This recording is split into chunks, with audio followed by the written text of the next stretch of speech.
সবাইকে শুভেচ্ছা। আজকে একটি দ্বীপে যাচ্ছি।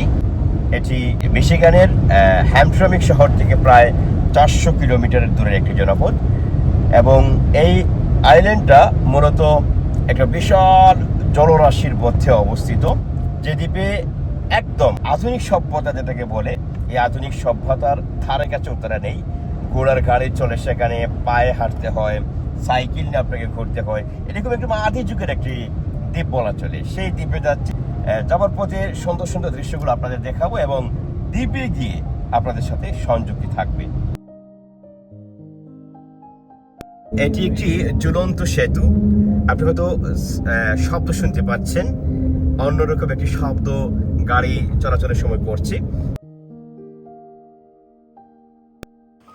হ্যামট্রমিক শহর থেকে প্রায় 4 ঘন্টা ড্রাইভ করে এই দ্বীপের পাশে এসেছি এবং এখান থেকে আমরা ট্রলার অথবা অন্য কোনো নৌযান নিয়ে সেই দ্বীপে যেতে হবে।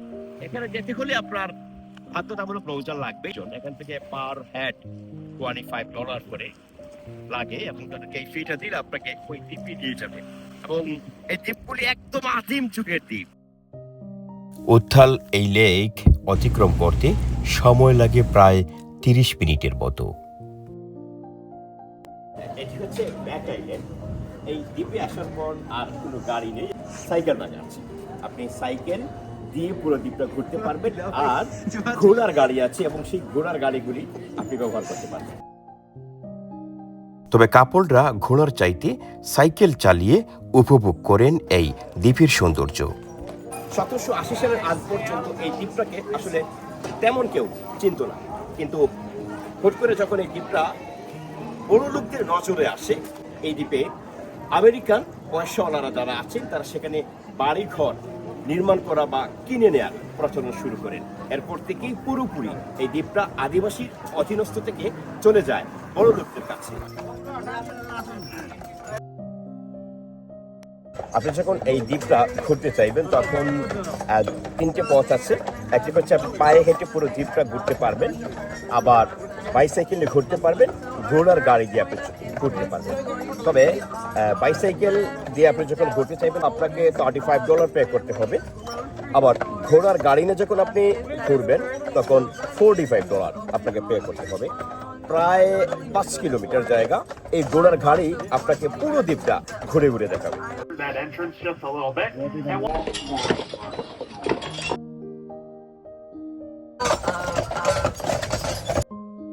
দ্বীপগুলিকে সাধারণত আমরা খুব নীরব বলেই জানি, কিন্তু এই দ্বীপে ঘোড়ার পায়ের শব্দ আপনাকে প্রায় 100 বছর আগে ফিরিয়ে নিয়ে যাবে।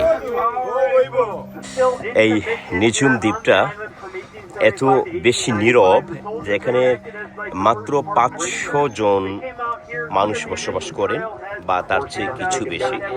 পুরো দ্বীপটা 11 কিলোমিটার এলাকা জুড়ে বিস্তৃত। 1875 সালের আগ পর্যন্ত এখানে শুধুমাত্র এই দ্বীপের আদিবাসীরাই বসবাস করতেন। ইদানিং পর্যটকদের চোখ পড়েছে। এটি কিন্তু একদম দ্বীপের চূড়ায় উঠেছে, একদম পাহাড় বলা চলে। শাসা গর্জন শুনছেন হয়তো, এটি সমুদ্রের গর্জনের মতো লেক থেকে শব্দগুলি আসছে। দ্বীপের আশপাশে এলাকা আপনাদের দেখাই, যেখানে মাটির কোনো সন্ধান আপনি হয়তো খুব সহজেই পেয়ে যাবেন তা নয়। যখন শীতকাল আসে তখন এই দ্বীপের সাথে পুরোপুরি যোগাযোগ বিচ্ছিন্ন হয়ে যায়। এই দ্বীপে আপনি যখন আসবেন তখন আদিম যুগের একটা ফিল পাবেন সেখানে। অর্থাৎ এখানে পায়ে হেঁটে সব কাজ আপনাকে করতে হবে, অথবা সাইকেল ব্যবহার করতে পারেন, আবার ঘোড়ার গাড়ি আছে সেগুলি আপনি ব্যবহার করতে পারেন। অর্থাৎ আদিম যুগ বলতে যা বোঝায়, আপনি যখন এই দ্বীপে আসবেন তখন সেই আদিম যুগের সমস্ত কিছু আপনাকে আকৃষ্ট করবে।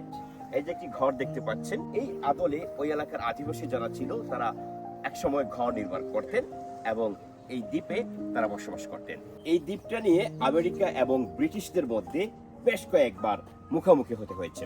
প্রথমে এই দ্বীপটা ছিল ব্রিটিশদের কলোনি হিসেবে, পরে যখন আমেরিকা ব্রিটিশদের পরাজিত করে তারপর এটি আমেরিকা দখলে নেয়। পরে আবারও যখন ব্রিটিশরা এই দ্বীপটি দাবি করে তখন আমেরিকা এই দ্বীপটি তাদেরকে দিয়ে দেয়। পরবর্তীতে আবারও একটি শান্তি চুক্তির মাধ্যমে এই দ্বীপের মালিকানা পায় আমেরিকা।